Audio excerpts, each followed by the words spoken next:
Estás escuchando Argentinos por el Mundo.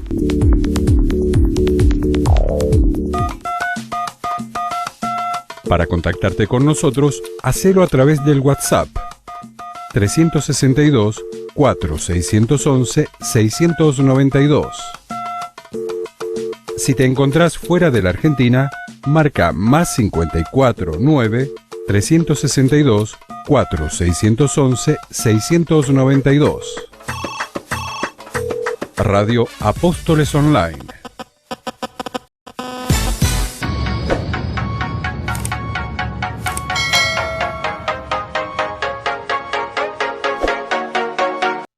Jorge, permíteme compartir un momentito algunos comentarios que hace en el libro Noelia Quintana, una de las autoras del libro Los crímenes de la guerra de la Triple Alianza.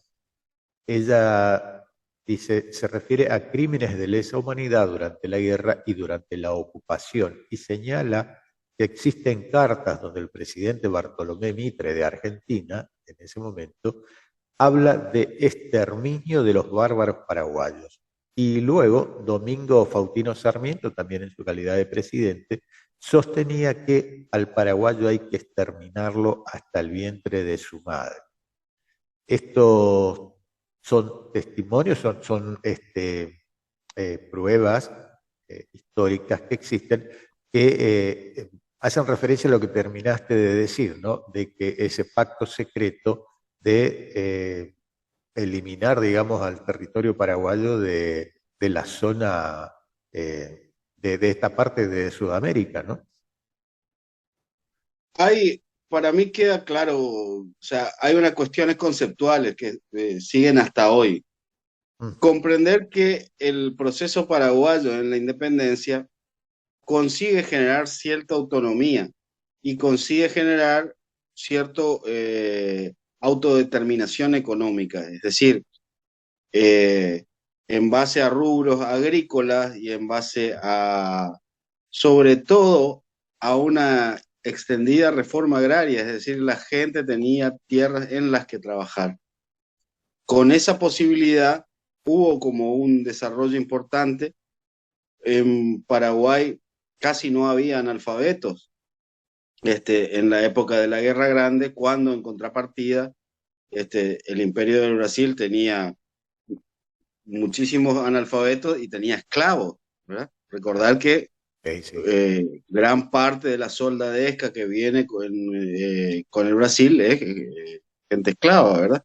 Sí. Y que también en Argentina, bueno, la gente no tenía escuela, ¿verdad? Exacto, sí. Los ejércitos, los que integraban los ejércitos eran analfabetos. Entonces, bueno, contar esa posibilidad de un poquito de desarrollo mayor que había alcanzado el Paraguay, hacer economía propia, creo que fue el gran pecado. Es decir, acordate que el mariscal López había conseguido instalar el segundo ferrocarril de toda Sudamérica, que había conseguido la primera fundición de hierro de la zona, que se ubicó en Ucuy, La Rosada, que para mí es el símbolo de toda la guerra. Es decir, los aliados destruyen la fundición de hierro. ¿Qué era lo que había hecho la fundición de hierro hasta la guerra? Había hecho machetes, palas, arados, instrumentos agrícolas, ¿verdad? Sí, sí. Y lo acusan de que era una fábrica militar, pero en realidad se transforma en una fábrica militar durante la contienda, no antes de la contienda. Claro. O sea, si vos te pones a mirar, quiero señalar este punto, si uno se pone a mirar, los conflictos bélicos en realidad van siempre sobre la capacidad de tomar el principal medio de producción del enemigo, que era esta fábrica. ¿Qué hicieron los aliados con la fábrica? La destruyeron y nunca más volvió a funcionar. Entonces queda claro que era el modelo de desarrollo agroindustrial que había desarrollado el Paraguay, no era conveniente para las élites porteñas y del imperio brasileño, que eran importadores de cosas. Es decir, lo industrial provenía de Inglaterra y nosotros vendíamos materia prima, que fue el modelo que rigió hasta casi un siglo después. Jorge, para hacer un poquito de contexto para la audiencia, porque hay mucha gente que desconoce precisamente los motivos de esta contienda que terminó, como estás comentando, arruinando la economía y el desarrollo de Paraguay. Hasta donde tengo entendido, la contienda se inicia en 1863, cuando Uruguay fue invadido por el grupo de liberales uruguayos, comandado por el general Venancio Flores, quienes derrocaron al gobierno blanco de tendencia federal y aliado de Paraguay en la región. Esta circunstancia hacía que Paraguay no pudiera sacar o ingresar sus productos por el río de la Plata si es que Argentina y Brasil tomaban totalmente el control de esa zona. Y como Paraguay era el país más desarrollado en la región, entonces era un enemigo a tener muy en cuenta.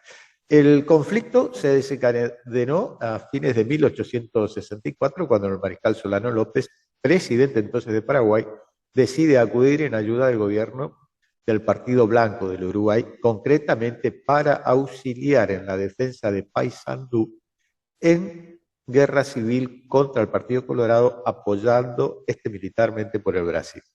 Digamos, eso básicamente fue el contexto en que se desarrolla la guerra, y ahí aprovecha o usa ese contexto los aliados, entre comillas, que eran socios comerciales, Brasil y Argentina, para frenar ese desarrollo real y concreto que tenía Paraguay, ¿verdad, Jorge?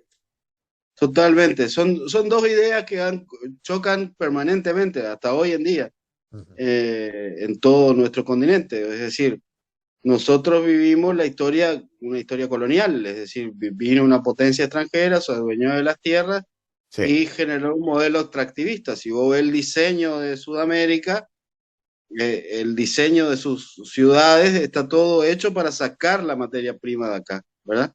Sí. Es decir, no está hecho el diseño como para integrar la economía. Es decir, yo quito la madera, o sea, talo el quebracho, construyo algo con esa madera, ya sea mueble, ya sea una casa, ya sea barcos, claro, ¿no es cierto? Nada de eso hicimos, sino sacábamos en bruto todas las cosas, ¿verdad? Exactamente. Y cuando alguien piensa en integrar, es decir, darle algún desarrollo productivo más profundo, sobre todo había un elemento que era posible, es decir, que ya estaba detectado. Inglaterra había perdido con la independencia de Estados Unidos sus principales campos algodoneros. Exacto. Y miraba dónde poder establecer las nuevas plantaciones de algodón para el imperio. Acordate que Manchester dominó todo lo textil, es decir, vistió al mundo con las ropas para todos los trabajadores. Hasta la bombacha del gaucho, esa que nosotros conocemos, que muchos tradicionalistas creen que es originaria, estaba hecha para la India. Es decir, la palabra bombacha es una castellanización de babush, que era como se llamaba. Mirá vos, y estaba hecha en Inglaterra, ¿verdad? Mirá vos. Pero bueno, para dar una idea, lo concreto es, ellos estaban buscando un hinterland donde plantar el algodón. Y bueno, por eso también favorecieron a los aliados en la guerra de la Triple Alianza. Finalmente, ¿qué pasó con esos territorios? Y con que fue nuestro territorio también, el Chaco, por extensión, digamos, ¿no? Fuimos una enorme plantación de algodón, ¿verdad? Claro. Jorge, muy interesante lo que estamos desarrollando y el tiempo pasa rapidísimo. Permitime ir a una breve pausa y después seguimos para hablar un poquito más de lo que dicen los historiadores que ocurrió durante la ocupación después de la guerra. Enseguida volvemos con Argentinos por el Mundo.